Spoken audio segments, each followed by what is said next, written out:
Bonjour tout le monde, j'espère que vous allez bien. Moi je trouve que le temps va à une vitesse, j'ai vraiment pas assez d'heures dans une journée pour faire tout ce que je voudrais faire.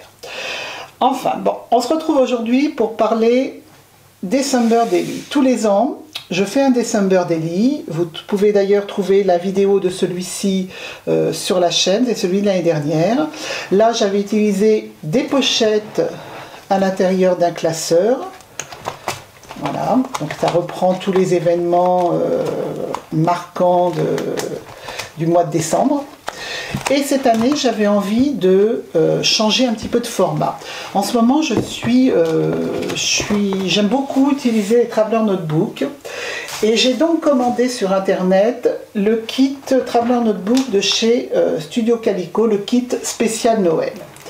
Donc, dans ce kit, il y a une planche de tampons, des puffy stickers dorés, des étoiles en acétate, un washi aux couleurs de Noël, et puis également un traveler avec des pages qui sont déjà plus ou moins décorées. Ce qui m'embête un petit peu, c'est que la couverture en fait n'en est pas une parce que c'est extrêmement fin. Et deuxième chose, je suis pas certaine d'utiliser toutes les pages, donc il y en a peut-être que je vais coller les unes aux autres. Et puis, du coup, je vais peut-être pas avoir suffisamment de place. À part ça, je suis abonnée au kit Traveler Notebook Memory Keeping de chez Coco Adhesive. Donc j'ai également ce traveler avec des designs complètement différents, hein, que je pourrais aussi utiliser pour compléter. Avec ce kit, il y a aussi des feuilles qui permettent de décorer la couverture. Ceci étant, donc, j'ai eu envie de faire une couverture pour mettre mes deux travelers à l'intérieur. Si vous avez déjà regardé quelques-unes de mes vidéos, il y a quelques temps, j'avais fait une couverture en simili doublée de papier, je pense que ce papier venait de chez Action, je crois bien. J'avais fait des poches, voilà, et puis j'avais cousu le tour. J'ai eu beaucoup de mal à coudre parce que il y avait de la colle, donc ma machine elle n'aime pas du tout passer sur la colle, donc la couture elle n'était pas extraordinaire, mais enfin bon, le rendu c'est pas mal, hein. Donc je vais recommencer. Et en détour d'une allée chez Action, je suis tombée sur des sets de table que j'ai tout de suite eu envie de détourner. Alors c'était une de mes petites folies là, ces petites voitures avec les sapins de Noël. J'en suis fan. J'ai un tampon.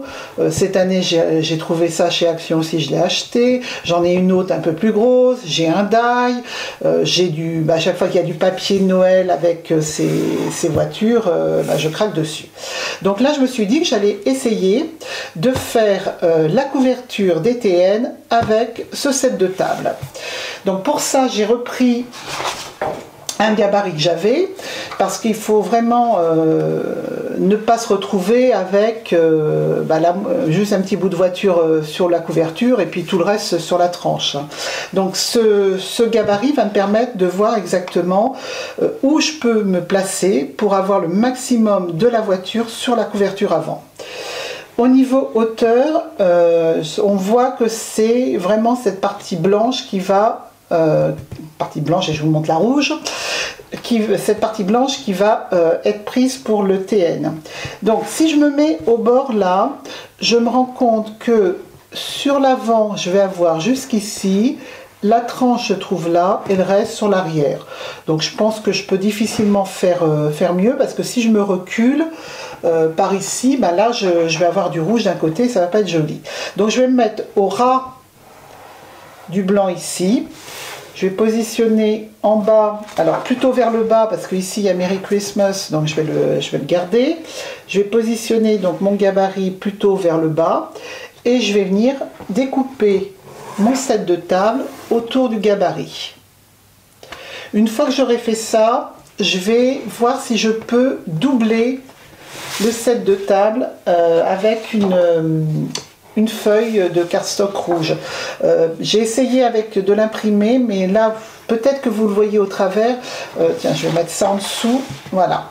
Le set est tellement fin qu'on voit au travers, donc j'ai peur avec un imprimé que ça gâche un peu l'effet de la petite voiture. Donc je vais essayer avec du rouge. Ensuite, je vais mettre donc des œillets argentés à la place de mes trous là. Et puis, pour l'instant, j'ai prévu un élastique argenté.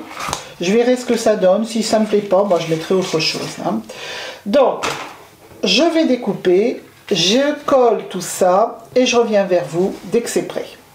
Donc nous revoilà avec le set que j'ai découpé et encollé avec un Bristol. Alors, comment j'ai fait? J'ai fait comme je vous ai montré tout à l'heure avec mon gabarit. Je l'ai posé sur le set. Mon gabarit fait 22 de haut sur 29 de long. J'ai aussi préparé le petit fermoir, fermeture, je ne sais pas trop comment appeler ça. Ça fait donc 8 de long sur 3 de haut. Une fois que j'ai eu découpé, j'ai collé ma feuille de cardstock avec du Mod Podge. Le Mod Podge, c'est cette espèce de vernicole qui en séchant rigidifie en fait toute la structure. Donc là je vois que j'ai pas assez appuyé, ce qui fait que là il y a une marque. Donc en fait une fois que c'est sec, que le collage est sec, j'ai remis une couche sur le cardstock. Ensuite avec mon gabarit, donc j'ai fait mes trous avec ma crocodile.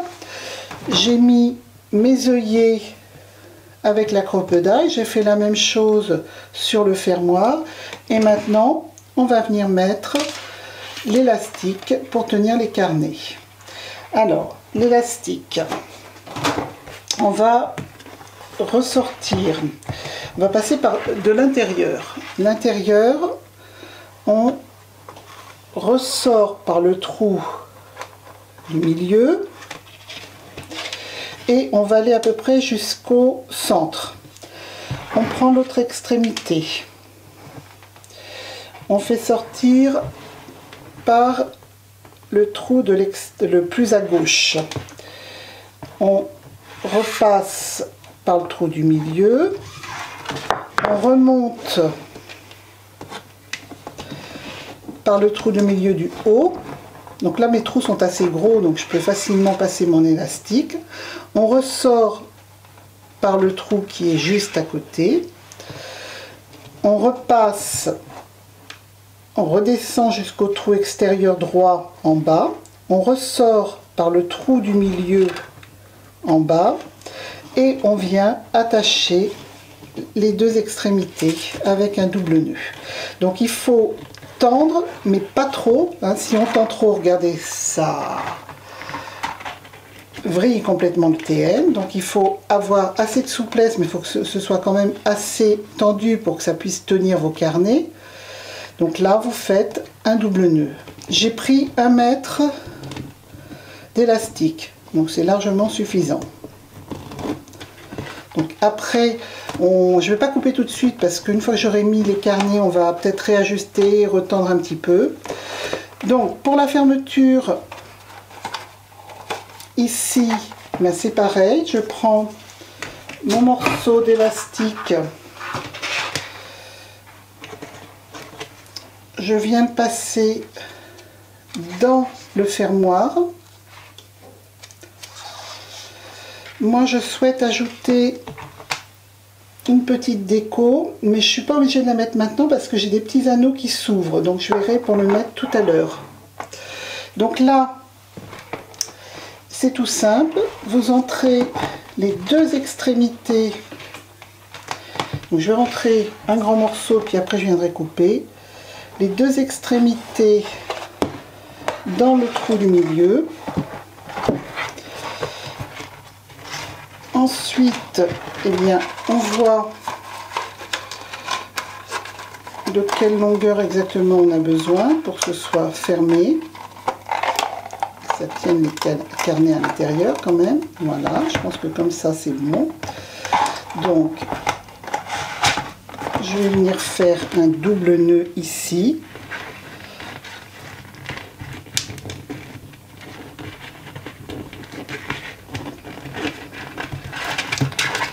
Et après, je vais donc couper l'excédent. Voilà. Donc là, je suis en train de me dire que finalement, ce rouge-là, ça ne me plaît pas tellement. Donc je pense que je vais refaire ce petit fermoir parce que pourtant c'est le rouge du...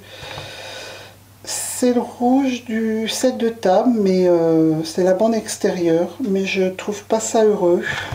Même si je mets côté du mon rouge, peut-être le cardstock du coup, peut-être alors. Mais comme j'ai mis mes œillets de l'autre côté, ça va pas aller. Donc bon, pour l'instant on va laisser comme ça, mais je pense que je vais peut-être venir refaire celui-là. Alors on va tester avec les carnets. Donc le carnet. Hop, celui-ci. Voilà. Et le deuxième. Et vous voyez qu'il me reste encore de la place, donc j'ai encore 2 élastiques si je veux ajouter. Voilà, peut-être faire un album de Noël sur la fête de Noël qu'on pourrait ajouter à l'intérieur. Voilà, alors je referme. Et je mets mon petit anneau de déco. Ici. Voilà. Donc là, j'ai pas coupé parce qu'en fait, je vais essayer de rééquilibrer pour pas gâcher trop d'élastique. Donc je viendrai couper après. Voilà. C'est pas complètement terminé, mais ça permet de voir un peu comment détourner un set de table pour faire la couverture d'un traveler. Voilà, j'espère que ce petit tuto rapide vous aura plu. Si vous voulez plus de détails pour la confection de la cover, je vous renvoie vers le TN que j'ai fait en simili. Là, il est vraiment expliqué de A à Z avec les pochettes. N'hésitez pas à aller le rechercher dans les vidéos. Et puis, si vous avez des questions, les commentaires, c'est en dessous. Voilà, à très bientôt. Au revoir.